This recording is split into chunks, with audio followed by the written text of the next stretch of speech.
the silent highway.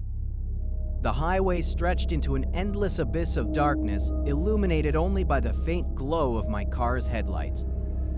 It was a shortcut I'd taken 100 times before, but tonight something felt different. The GPS said it would shave 45 minutes off my drive, yet every instinct screamed for me to turn around. I shook the feeling off. It was late, and fatigue was setting in. The monotonous hum of the tires against the asphalt almost lulled me into a trance.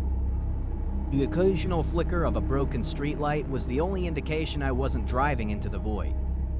As the minutes crawled by, a dense fog began to roll in, blanketing the road. It was so thick that I could barely see 10 feet ahead. My speed dropped to a crawl, and I leaned forward, gripping the steering wheel tightly. That's when I saw a silhouette on the side of the road. It was a woman, her head bowed and her long, dark hair obscuring her face. She wore a tattered dress that billowed slightly in the breeze. Though the air felt eerily still, my chest tightened. What was she doing out here in the middle of nowhere? I slowed down, rolling my window down slightly. "Hey, do you need help?" I called out. She didn't respond. Instead, she raised her hand slowly, pointing further down the highway. Her movements were stiff, almost mechanical. "Are you okay?" I tried again, but her silence was deafening. Unease coiled around me like a snake. I decided it was best to drive on and call for help when I got better reception. As I accelerated, the fog seemed to thicken even more, wrapping the car in an oppressive cocoon. My rearview mirror caught a flash of movement, and my heart skipped a beat. The woman was now in the middle of the road behind me, standing perfectly still, her arms still outstretched. I pressed the gas pedal harder. Something was very wrong. My pulse pounded in my ears, and I could feel my palms growing slick with sweat. The highway, once familiar, now felt like an alien landscape. Then, out of nowhere, my radio crackled to life. Static filled the cabin, interspersed with faint whispers. I hadn't touched the radio in hours. I reached to turn it off, but the whispers grew louder, forming words. "Don't stop," a voice hissed. The fog began to clear slightly, and I saw another figure ahead. This time, it was a man. He stood in the middle of the road, his face obscured by shadows. I swerved to avoid him, narrowly missing the ditch. The car shuddered as it hit the shoulder, and for a moment, I thought I might lose control. When I looked back at the road, the man was gone. I was officially panicking now. I floored the gas, desperate to get off this cursed highway. But no matter how far I drove, the same stretch of road seemed to repeat itself. The same broken streetlight, the same dead trees, the same oppressive fog. And then, I saw her again. The woman. She was standing directly in my path this time. Her face was finally visible, and it sent ice down my spine. Her hollow eyes stared straight into mine, and her mouth twisted into a scream, though no sound came out. I swerved again, but this time my car skidded. The tires screeched, and the vehicle spun out of control. I braced for impact, but when the car finally stopped, everything was silent. I was back on the highway, the fog completely gone. The road stretched out ahead, quiet and empty. My hands trembled as I gripped the wheel, unsure if I was safe or if this was just the eye of the storm. Then, in the distance, I saw the silhouette of the woman again, waiting for me. Here is the second story. The Hitchhiker's Warning. It was nearing midnight when I first saw her. A lone figure on the side of the desolate highway, thumb outstretched, illuminated by the flickering headlights of my car.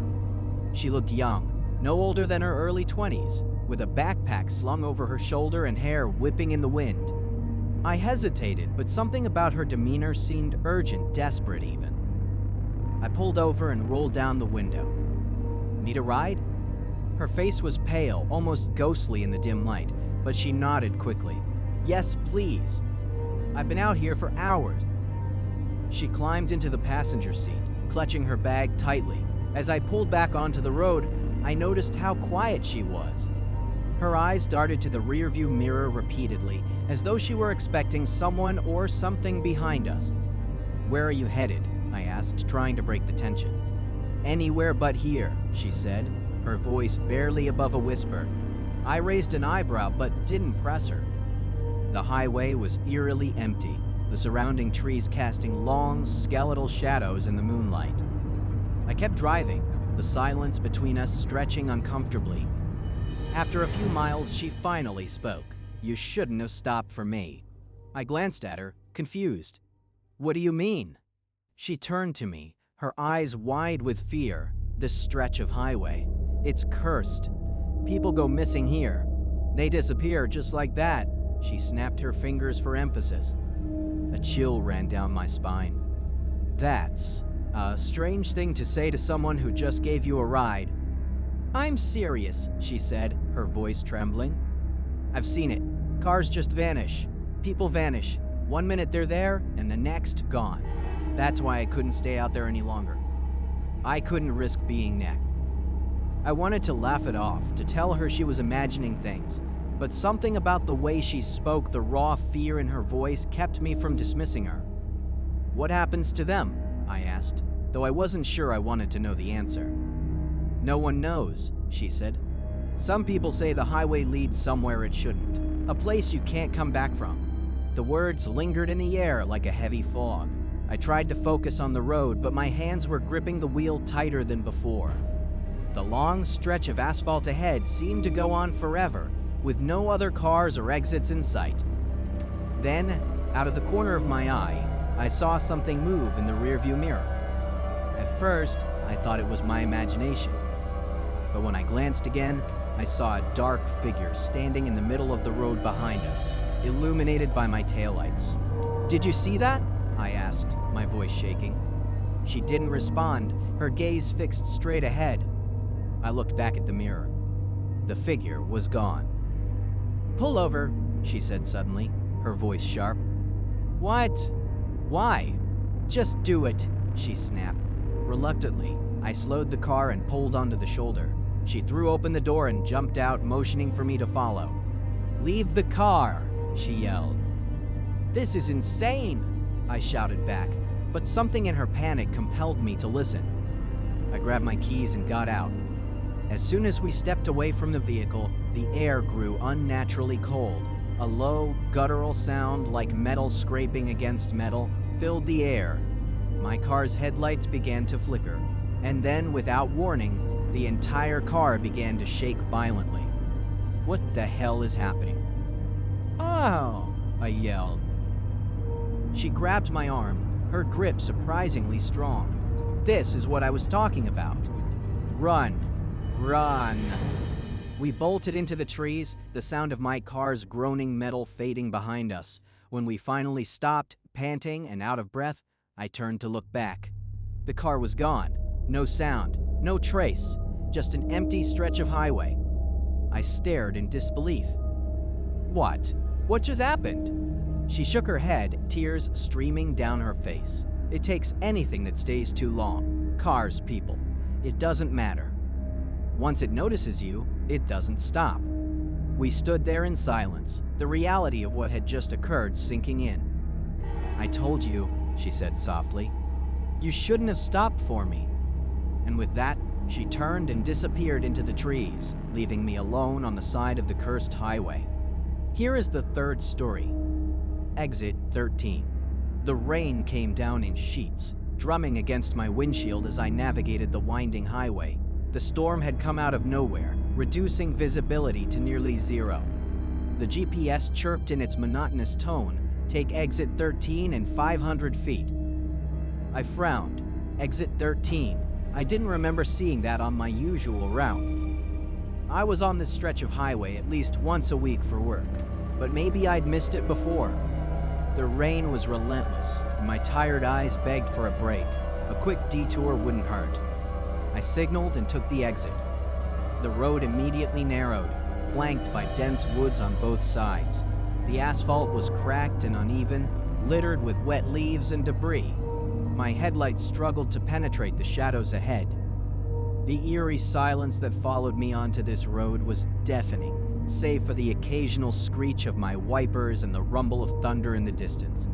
I glanced at the GPS again, but the screen was frozen, the blue dot stationary despite my car moving forward.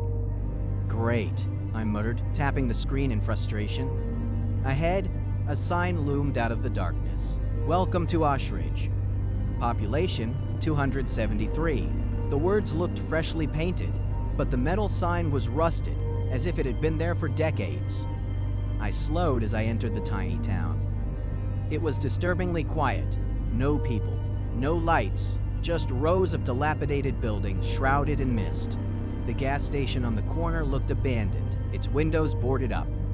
A diner sat across the street, the neon open sign flickering weakly, though I saw no one inside. I rolled down my window slightly, hoping to hear some sign of life. Nothing. Not even the hum of insects or the bark of a distant dog. The air was thick with a strange metallic tang that made my skin crawl. Something about this place was wrong. I should have turned around, but curiosity or maybe stupidity kept me moving forward. I turned a corner and nearly slammed on the brake. There, in the middle of the road, stood a man. He was tall and thin, wearing an old-fashioned suit that looked soaked from the rain. He didn't move as my car approached, didn't flinch at the headlights shining directly on him. I stopped the car and hesitated. Should I get out? Ask if he needed help. But before I could decide, he slowly raised his arm and pointed down the road. "What the hell?" I whispered. My stomach twisted, but I couldn't shake the feeling that I had to keep going. As I passed him, I glanced in the rearview mirror. He was gone. The road narrowed even further, the trees pressing in like they wanted to swallow my car whole. I noticed the streetlights ahead weren't casting their usual yellow glow. Instead, they flickered with an unnatural, sickly green hue. Suddenly, my car sputtered and lurched. The engine coughed twice before dying completely. No, I muttered, turning the key. The engine refused to turn over. I sat in the silence, the rain hammering the roof, trying to steady my breathing. That's when I saw them. Figures, dozens of them, emerging from the woods on either side of the road. Their faces were obscured, but their movements were jerky and unnatural, like marionettes controlled by invisible strings. Panic surged through me.